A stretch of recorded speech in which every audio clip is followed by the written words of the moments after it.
오늘도 대장동 의혹 청문회처럼 격돌한 경기도 국정감사 어떻게 보셨습니까? 증거와 증언으로 이재명 후보 배임이 명확해졌습니까? 아니면 돈을 챙긴 것으로 이미 드러난 쪽이 더 문제로 보이십니까? 한편 검찰에서 작성한 여권 정치인 고발장을 당에 전달하는 것으로 의심되는 김웅 의원 그리고 조성은 씨 간 통화 녹취가 공개됐습니다. 고발장 작성자는 아직 드러나지 않은 상황이죠. 김웅 의원은 국정감사가 끝난 뒤에나 공수처 수사에 협조할 것으로 보입니다. 대선 오늘로 꼭 140일 남아 있습니다. 사사건건 시작하겠습니다.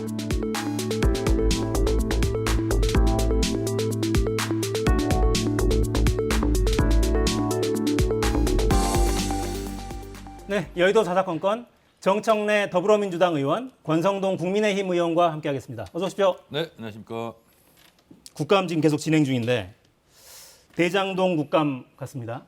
예. 어떻게 보십니까? 좀 원하는 바를 얻어냈습니까? 국민의힘은? 우리 국민들께서 이 대장동 특혜 사건의 본질을 또 내용을 제대로 이해할 수 있는 그런 기회였다. 그 결과 우리 국민 여론조사를 해보면은 한 73%에서 75% 정도가 이 사건은 검찰의 수사에서는 더 이상 안 되겠다. 특검을 해야 된다. 이러면서 이 국민적 분노가 계속해서 더 끌어오르고 있다 이렇게 저는 보고 있습니다. 네, 첫 질문 답변부터 특검이 나왔어요. 이제 이번에 조폭 연루설 네. 그 폭로는 사진이 몇 시간 만에 좀 진위가 확인이 되면서 좀 맹탕 아니냐 이런 지적도 있었는데 그래도 성과가 있었다고 보시는군요. 그 뭐 사진의 진위 여부는 차치하고라도 변론을 하고 하더라도 일단 그 성남 국제 마피아파 이재명 시장이 여러 건을 변호를 했더라고요. 거기에 행동대장이 우선 폭로를 했다는 것이 좀 주목해 볼 만한 일이고요. 또 본인의 사진까지 공개를 했지 않습니까? 그만큼 자신이 있다는 얘기겠죠. 그래서 그 부분에 대해서 빨리 수사가 이루어져야 된다 이렇게 보고 있습니다. 네, 국감 어떻게 평가하십니까? 우선 국민의힘 의원님들께 대단히 감사드립니다. 왜냐하면 이재명 지사를 국감장에 불러주셔서 5가지가 입증됐습니다. 첫 번째는 돈 받은 자가 범인이고 장물을 나눈 자가 범인이다. 그리고 돈 받은 분들은 주로 그쪽들이다. 그리고 이재명은 돈 안 먹었다. 그리고 이재명은 유능하다. 그리고 김용판 의원의 특별 웃음 대상까지 국민들께 선사해 주셔서 이번 국정감사는 기승전 이재명인데 결국은 이재명이 옳았다 이렇게 이제 입증이 된 것 같고요. 그리고 또 하나는 이번 국정감사를 통해서 이제 국민의힘 쪽에서 자꾸 이제 그분을 띄웠거든요. 그분이 뭐 이재명이라고 확정은 못 지었지만 그런 뉘앙스를 했는데 서울중앙지검 이정수 검사장이 그분은 정치인이 아니다 그랬고 남욱 변호사가 관심을 많이 끌었죠. 뭐 방송에 동행 취재까지 했는데 이재명 지사는 씨알머리도 안 먹힌 사람이더라. 이래서 그분에서도 이제 벗어났어요. 그래서 이번에 결론적으로 얘기한다면 국민의힘 쪽 주장대로 민간 개발을 다 했으면 50억 클럽이 아니라 500억 클럽까지 나올 뻔했다. 그리고 LCT와 비교해서 대장동 개발은 너무나 잘했다. 그래서 20년간 지자체에서 개발 환수를 한 것이 1,700억인데 이재명은 한 방에 5,503억을 했다. 대통령감이다. 이렇게 국민들에게 인식을 시켜주셔서 국민의힘 의원님들께 대단히 감사드립니다.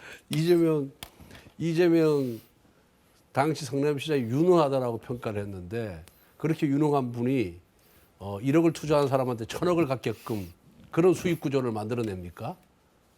그런 수익 구조 설계를 한 장본인이 이재명 시장이에요. 그러니까 이재명 시장에 대해서 특검 요구가 그렇게 빗발치는 겁니다. 그리고 호남에서 지지도가 빠지는 겁니다. 그러니까 본인들이 그런 부정, 비리, 의혹에 대해서 제대로 해명하지 않고 그거를 엎어치기로 마치 국민의힘 게이트인 양 몰아가니까 이건 정말 너무 비양심적인 것이 아니냐, 너무 뻔뻔한 거 아니냐 그렇게 국민들이 다 인식하고 있는 겁니다. 오징어 게임 1번 플레이어 오일남 역을 했던 분이 한 대사가 있습니다. 이제 그만들여 그쪽들 다 죽어.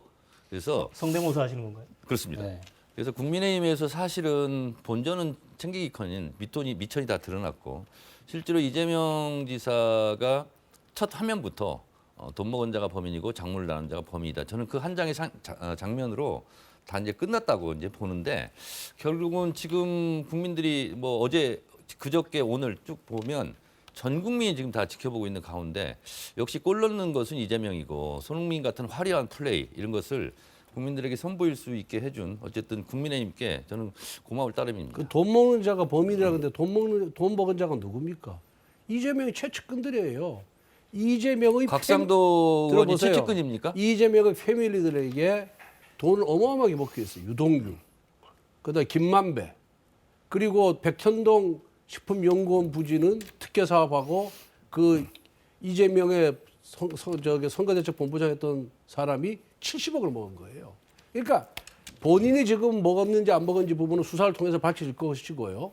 그 다음에 지금까지 드러난 돈 먹은 사람들은 전부 이재명의 측근 중에 측근이다. 그리고 명확하게 밝혀진 건 곽상도 아들이죠. 50억. 그래서 이재명 지사 이렇게 그거는 얘기했죠. 내가 화천제유의 주인이었다면 강아지에게 줄지언정 곽상도 아들에게 줬겠냐. 그래서 그런 얘기 명언을 남겼죠. 또. 그 이재명의 측근들이 돈 먹은 부분에 대해서 이재명이 해명을 해야 되고 사과를 해야 되는 거예요. 왜 그런 사람들만 썼느냐. 그리고 이재명의 측근들이 전부 인허가를 해서 특혜를 주는 데서 앞장을 섰어요. 그게 과연 이재명이 묵인 없이 동의 없이 가능했겠느냐. 세상 사람들은 그렇게 안 믿습니다. 의혹을 가지고 얘기하지 말고 드러난 거. 분명한 것은 하나 드러난 게 있어요. 지금 명확하게. 곽상도 아들이 50억 퇴직금 명목으로 받았다. 제가 질문 딱 하나 드렸는데 5분이 지나갔습니다. 지금 스튜디오 저희 풀샷 다른 샷을 하나 주시면 안에 모니터를 보시면 지금 이 시각에도 경기도 국정감사 진행 중입니다. 3대 특혜 의혹을 제기하는 다 조작됐다는 저 스티커가 붙어 있거든요. 이 시각도 진행 중인데 오늘 있었던 주요 발언 저희가 영상으로 따로 좀 준비를 해놨습니다. 함께 보시겠습니다.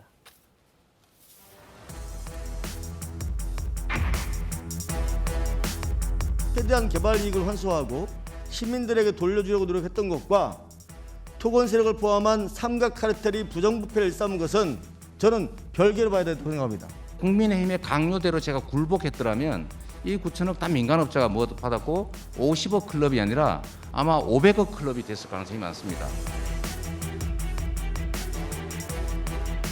전체 이익 중에 말하자면 75%에서 90%가 민간으로 넘어갔다. 바로 이것이 국민들이 분노하는 지점이다. 이 말씀을 제가 드립니다. 이게 민간 개발을 했더라면 이거 하나도 못 받았을 것이고 초과 수익 환수할 수 있는 걸 차단함으로써 4,040억 그리고 1조 가까운 돈을 화천대유에게 몰아주는 걸 지사님이 결국 하게 했다는 거죠.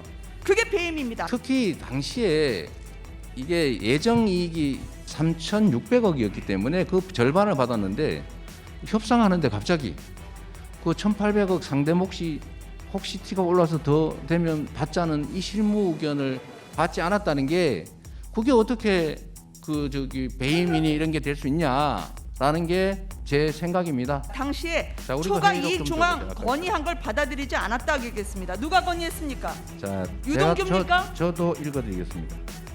정진상입니까? 건의하지 한국건입니까? 않았다니까요. 처장이 경제 상황을 알 수 없기 때문에 플러스 알파를 해야 된다. 본부장에게 제출을 했습니다. 근데 나중에 공모지침서에서 빠져 있는 걸 확인됐다고 합니다. 그 당시에 이걸 아셨습니까? 그런 얘기 전혀 없었습니다. 네, 이게 보나마나 토론이 세게 붙을 텐데 줄기를 좀 잡아가면서 이야기를 했으면 좋겠습니다. 일단 배임 혐의를 적용할 수 있겠느냐 이게 첫 번째인 것 같아요. 민간의 막대한 개발이익이 돌아갈 걸 알면서도 초과이익 환수 조항을 받아들이지 않았느냐라는 게 지금 핵심적인 질의의 내용인 것 같은데 여기에 대해서 일단 권 의원님 말씀부터 듣겠습니다. 우선 유동규가 이재명 시장의 최측근 경기개발공사 성남개발공사 사장 직무대행인 유동규가 배임으로 지금 구속이 돼 있지 않습니까? 왜 배임으로 구속이 돼 있겠습니까? 이 수익구조 설계를 잘못했다는 이유죠. 초과이익 환수 조항을 실무자가 건의했는데 그걸 누락을 시킨 거예요. 그래서 지금 배임으로 구속돼 있어요. 지나치게 많은 특혜를 줬다. 그런데 성남시의 조례 그리고 성남개발공사의 정관에 의하면은 이 성남개발공사 주요 사업에 관해서는 전부 시장에게 보고하게끔 돼 있고 시장이 이 개발 사업과 관련된 8장의 서류에 사인한 게 나타나 있습니다. 그러면은 이 초과 이익 환수 규정이 삭제돼 있다는 거 그리고 민간에게 지나치게 많은 수익이 간다는 것을 알았다고 보는 것이 그게 경험칙에 맞는 거예요. 그렇기 때문에 저는 이재명 시장의 배임 혐의는 무조건 인정된다 이렇게 보고 있습니다. 권성동 의원님의 논리대로라면 모든 지자체장이 다 배배임이죠. 왜냐하면 민간 개발 주로 다 시켰으니까요. 예를 들면 LCT 같은 경우 1조를 민간에게 100% 다 수익을 넘겨준 거 아닙니까? 그리고 뭐 인프라는 다 서울, 부산 10일 했다고 그러고. 자, 그런데 이재명 지사는 예를 들면 너프하게 얘기해서 1조를 민간에게 넘겨줄 것을 5,503억을 가져온 거예요. 쉽게 얘기하면. 그러면 상을 줘야죠. 20년 동안 모든 지자체에서 1,700억을 개발 이익을 환수했대요. 근데 이재명 지사는 한 방에 5,500억을 한 거예요. 그러면 상을 줘야 될 일이다. 이런 거고요. 초과 이익 환수 이 부분은 공모 끝날 때까지 그런 말이 없었다는 거예요. 삭제냐 첨가냐 이런 거 아무 상관이 없고 공모가 다 끝난 다음에 그런 문제가 얘기가 됐다는 거죠. 그리고 이재명 지사는 그것도 이제 몰랐던 상태이고. 그리고 아까 심상정 의원이 얘기하는 것은 뭐냐면 왜 분양 장사까지 안 했냐 이런 거예요.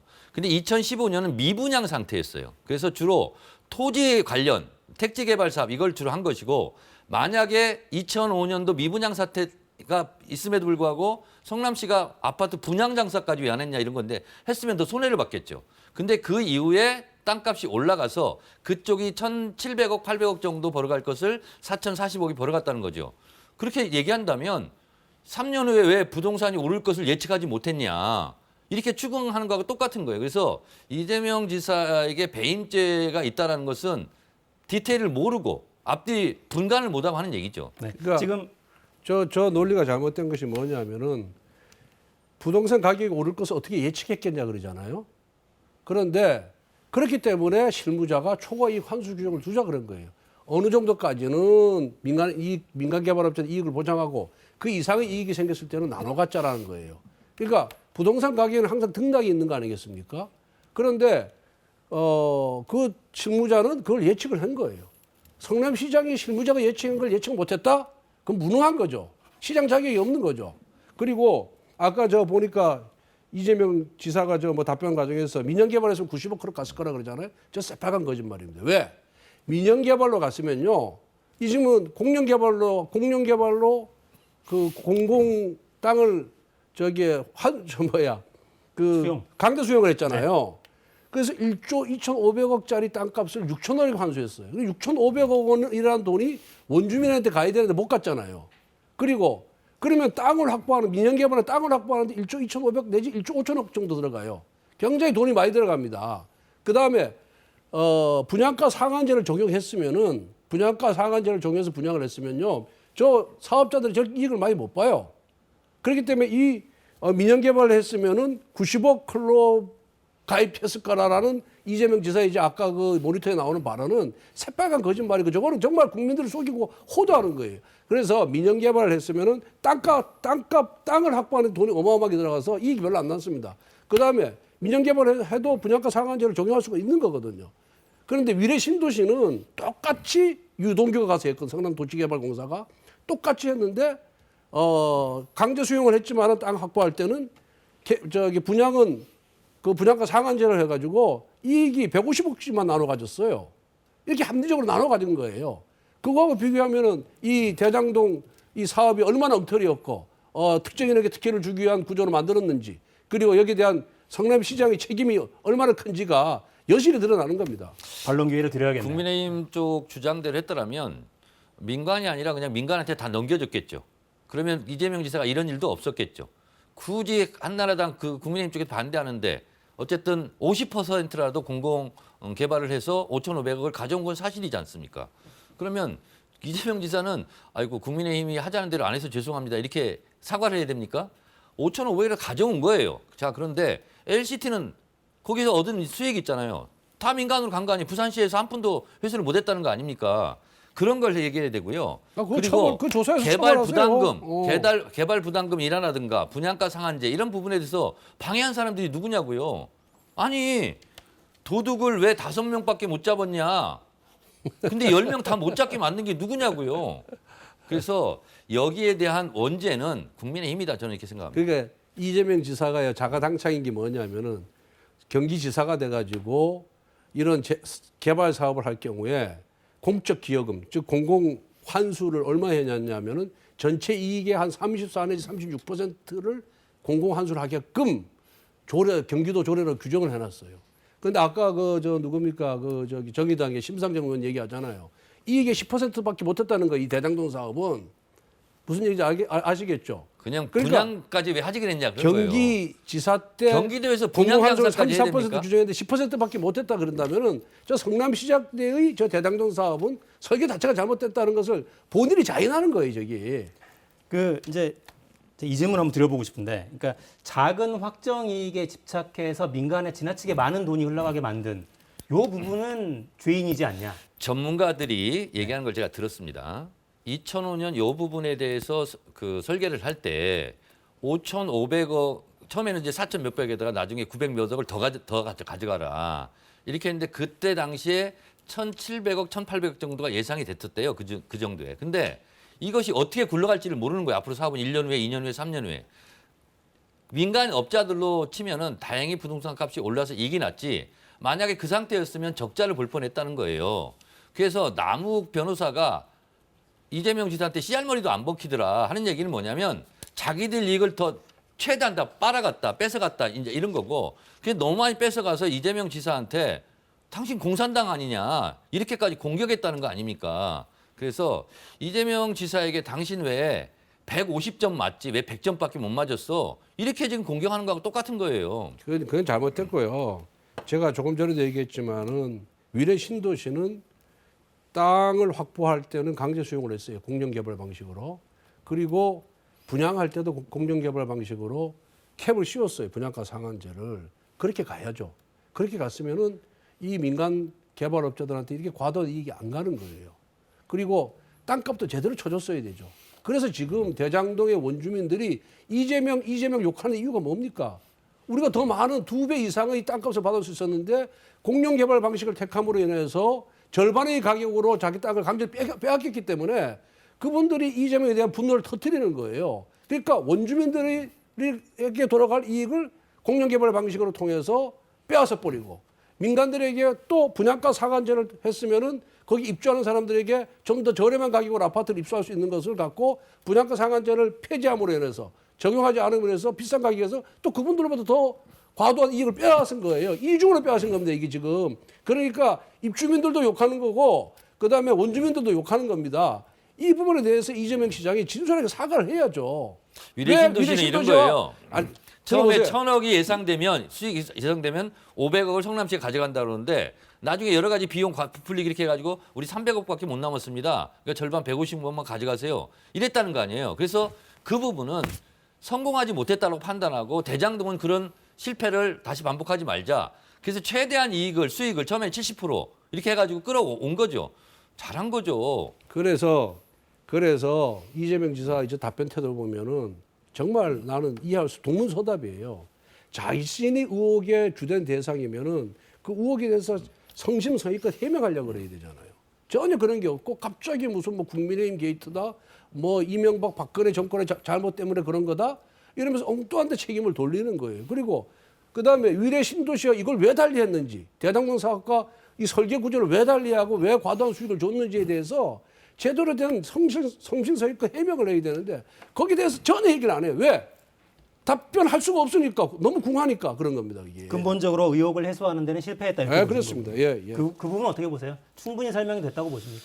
충분히 설명이 됐고 저는 그 첫날 처음부터 끝까지 아무것도 안 하고 그 TV 시청만 했습니다. 제가 했는데 국민의힘 의원들 있잖아요. 국민의힘에서 자체 평가를 해도 자기들이 폭망했다는 식으로 다 얘기를 하더라고요. 팀 플레이도 안 되고 소리만 지르고 그리고 뭐 돈다발로 웃음 대상이나 타고 이러더라고요.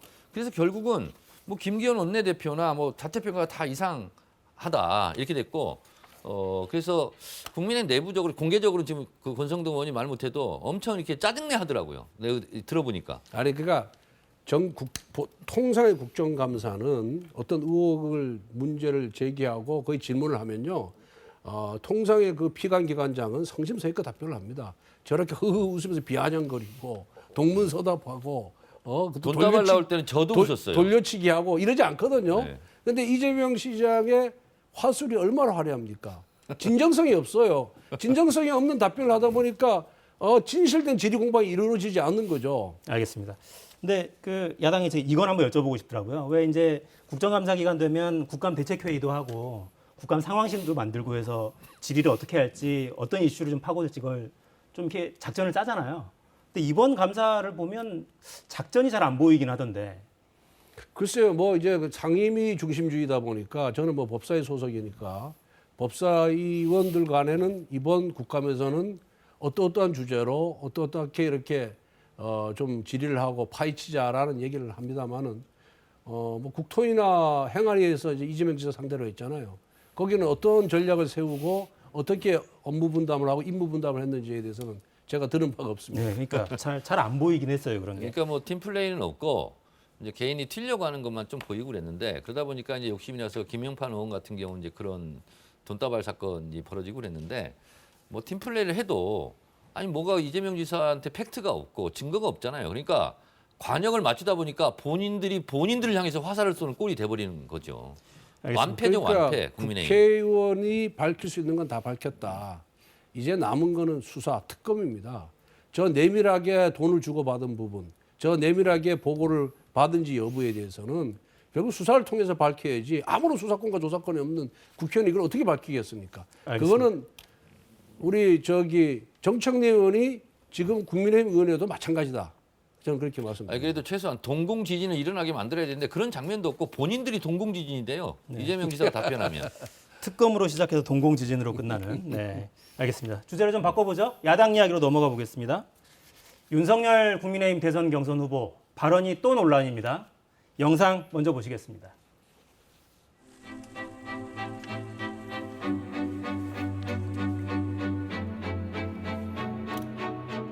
희생자들의 그 넋을 우리 보편적인 헌법 정신으로 우리가 받아들이고 승화해야 된다는 생각 때문에 그때도 제가 7월 17일에 오기로 마음을 먹었습니다.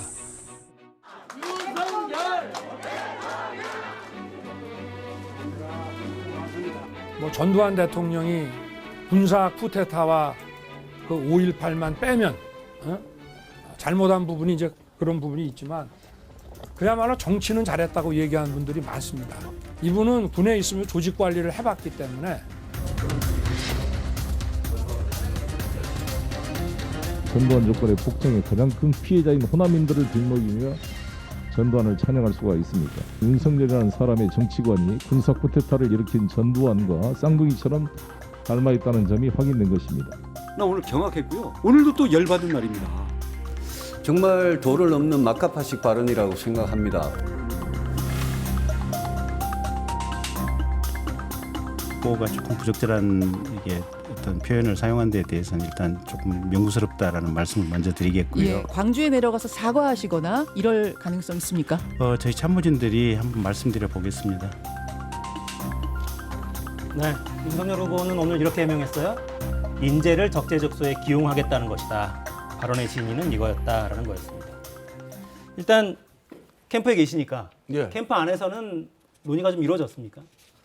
아니 저 발언과 관련해서 뭐 민주당이 그 진위를 완전히 무시하고 일부 표현만을 문제 삼아가지고 이제 소위 말해서 비판 프레임을 걸었잖아요. 비난 프레임을 걸고 또 우리 당 후보들도 지금 경쟁 관계니까 그 민주당의 프레임에 이제 타서 또 이렇게 공격을 하고 있어서 이 부분에 대해서 후보가 좀 더 본인의 진위를 진솔하게 밝히는 것이 좋겠다라는 건의를 얘기를 해서 후보께서 오늘 자기 자신의 그런 SNS에 그 진위를 이제 밝힌 거죠. 그런데 이거는 뭐 내용이 전체적인 맥락을 보면은 윤석열 후보가 뭐라 그랬습니까? 5.18 광주 민주화 운동 정신을 우리 헌법 전문에 넣자라고 주장했던 사람입니다. 그리고 대학생 때 모의 재판 때 판사를 맡아가지고 그 서석하지 않습니까? 전두환 때예요. 전두환 때. 전두환 정권 때 전두환 대통령에 대해서 무기징역을 선고를 할 정도로 역사 인식이 굉장히 투철한 사람입니다.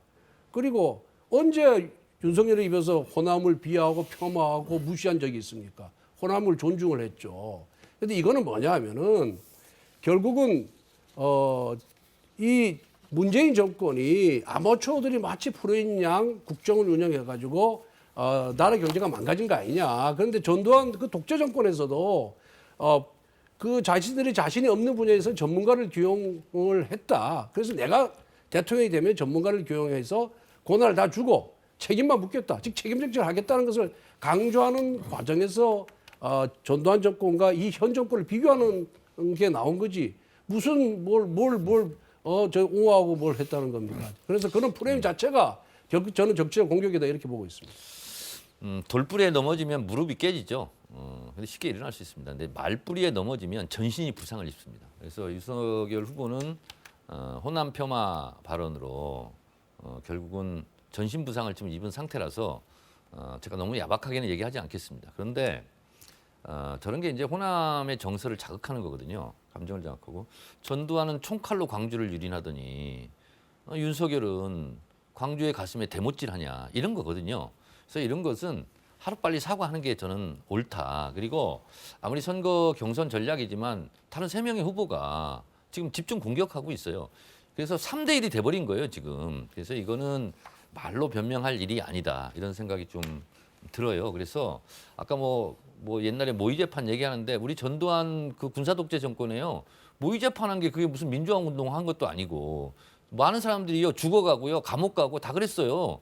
근데 그게 마치 무슨 민주화 운동한 것처럼 얘기하는데 그거는 방패가 되지 못해요. 그래서 이 부분은 그냥 민주화 운동했던 얘기가 깨끗하게 아니라 그런 역사 인식을 갖고 있다는 얘기죠. 깨끗하게 그냥 이 부분은 제가 실현했습니다라고 얘기하는 것이 그나마 매를 덜 맞는 것이다 저는 이렇게 생각합니다. 그러니까 당 입장에서는 또 어떨까 싶어요. 그러니까 오늘 이준석 대표도 빨리 좀 수습하는 게 좋지 않겠냐 이런 입장을 냈던데, 그러니까 사실 당이 호남에 굉장히 공을 많이 들여왔고 최근에 호남 쪽에서 신규 당원 가입 굉장히 많았죠. 근데 오늘 발언이 물론 이제 여당 쪽에서 프레임을 씌우는 거라고 규정하시긴 했는데 어쨌거나 호남 쪽에는 별로 좋은 영향은 못 미칠 것 같습니다. 그래 뭐 하여튼 그 이제 그 윤석열 민주당에서 그렇게 정치적 공격을 하니까 조금 그런 영향이 있는 거는 뭐 제가 부인하지 않아요. 그런데 윤석열 후보의 발언의 진위, 전체적인 취지, 맥락 그걸 보면은 절대 호남 폄하가 아니거든요. 그래서 그런 부분을 저희들이 호남 분들에게 이해를 구할 그런 계획이고요. 오늘도 2차례에 걸쳐서 본인이 발언 진위에 대해서 설명을 충분히 했습니다. 예. 근데 한 가지만 제가 짧게 말씀드리면 자꾸 진위가 잘못 전달됐다 그러면 국민의 귀가 잘못된 겁니까? 윤석열 본인의 입이 잘못된 겁니까? 입이 잘못된 거예요. 국민들은 그렇게 들어요. 그렇다고 국민을 탓할 겁니까? 왜 그럼 자꾸 진위가 왜곡된 말을 계속 반복되게 하냐는 거죠. 탓한 적도 없어요. 본인이 해명을 하고 설명을 하는 거죠.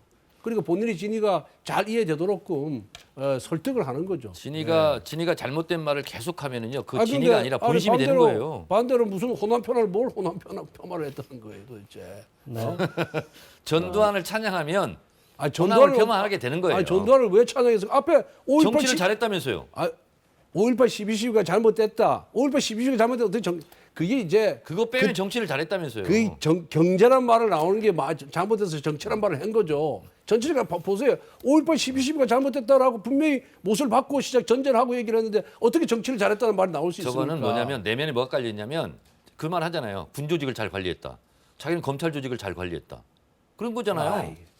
그러니까 자기 내면을 하는 거예요. 전두환의 무슨 그 소리 하는 정치를. 거예요 지금? 알겠습니다.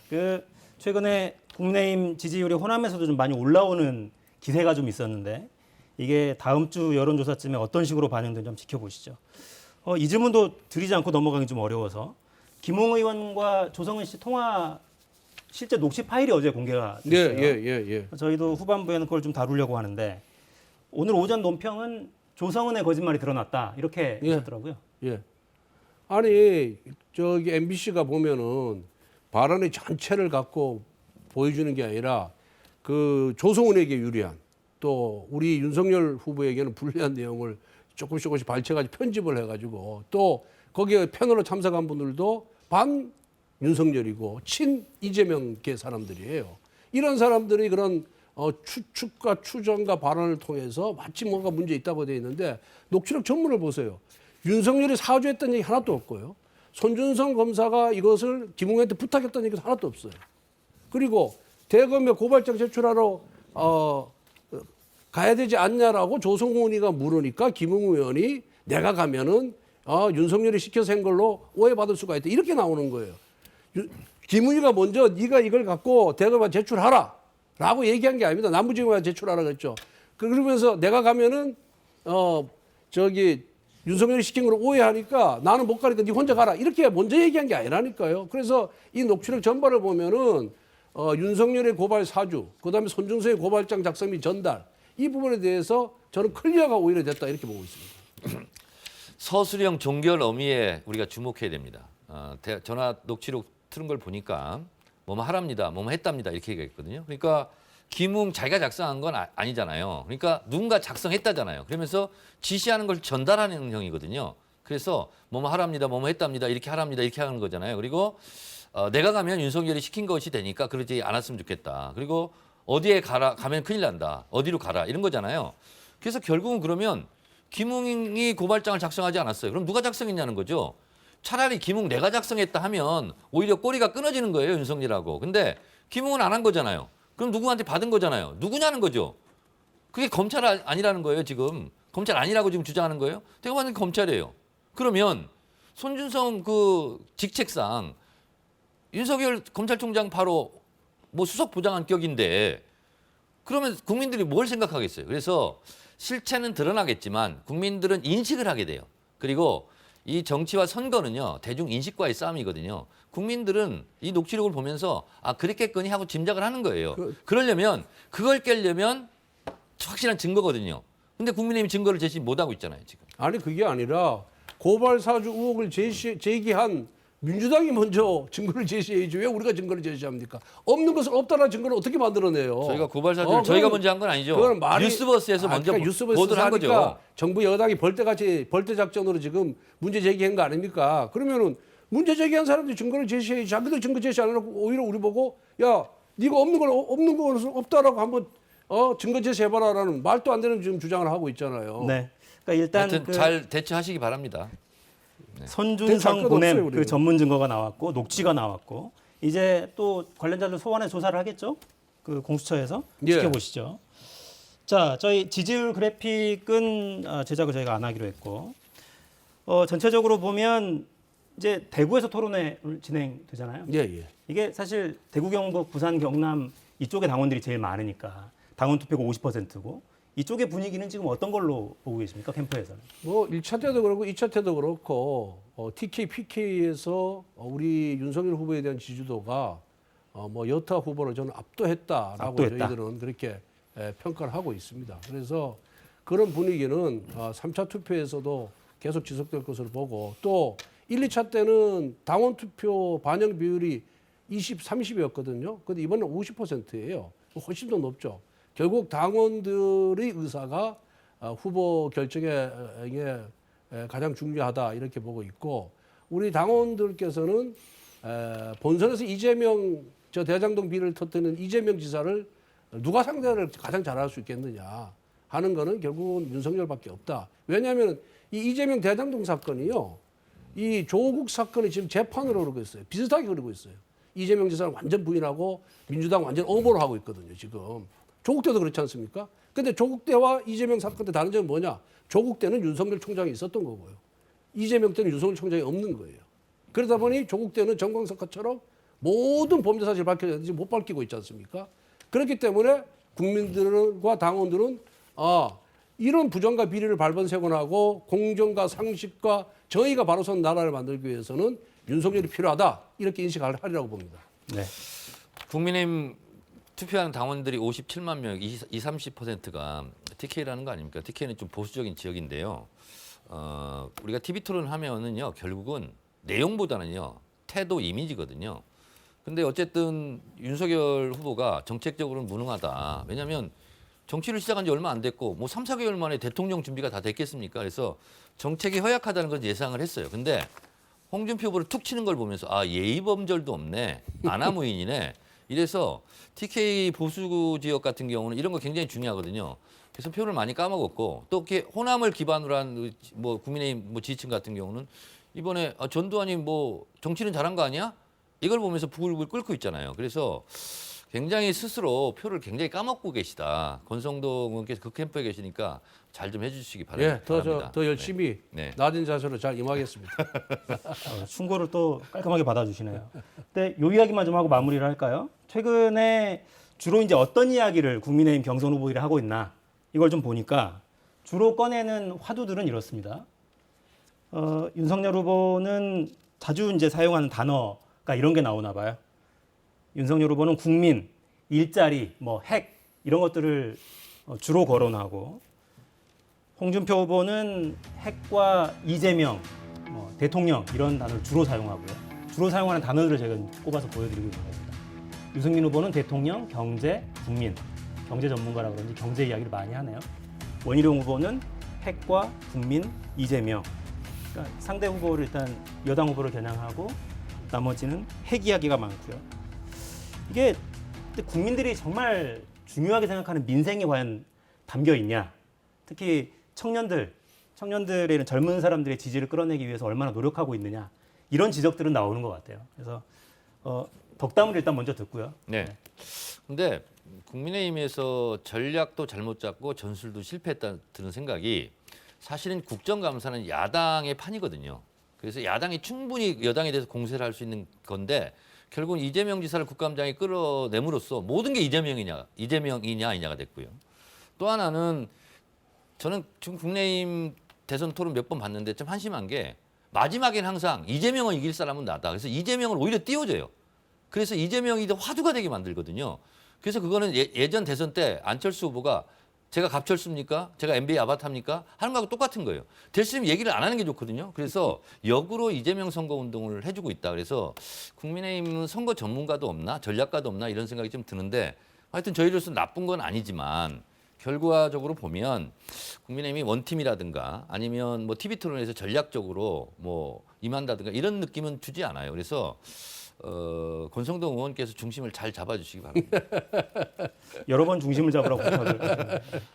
뭐 좋은 충고니까 제가 받아들이겠습니다. 그런데 지금 민주당은 경선 컨벤션 효과 전혀 없어요. 대장동 사건 때문에 이재명 후보가 정말 민주당 후보가 됐는지조차도 국민들이 지금 망각하고 있습니다. 왜? 그 경쟁 후보였던 이낙연 후보가 아직도 승복선언을 안 하고 있어요. 그러니까 완전히 망친 경선이 민주당 경선이다 이렇게 보고요. 우리 당 후보들이 이제 뭐 이렇게 아껴 보니까 나오는데 우리 이제 윤석열 후보나 뭐 다른 많은 후보들이 일자리 민생 이런 강조하잖아요. 사실 윤석열 후보는 정책 토론을 하고 싶어해요. 특히 일자리 마련, 또 청년 정책 이런 부분을 하고 싶어하는데 이게 1등 후보다 보니까 다른 후보들이 거의 네거티브로 보다 보니 이 사실은 이 TV 토론 자체가 별 이제 흥미를 못 끄는 것이 아닌가 이런 생각이 들고. 앞으로 얼마 남지 않은 TV 토론이 각 후보들의 비전, 정책, 또 이 미래를 향한 그런 좀 심도 있는 토론으로 이루어지기를 바라고 있습니다. 네. 아마 국민들이 대선에 기대하는 모습도 그런 걸 것 같아요. 예. 우리의 삶이 나아질 것인가, 누가 정말 리더인가 이걸 보고 싶어 하니까요. 그런 방향으로 가길 좀 기대해 보겠습니다. 지금까지 권성동 정청래 의원과 함께했습니다. 다음 주에 뵙겠습니다. 고맙습니다.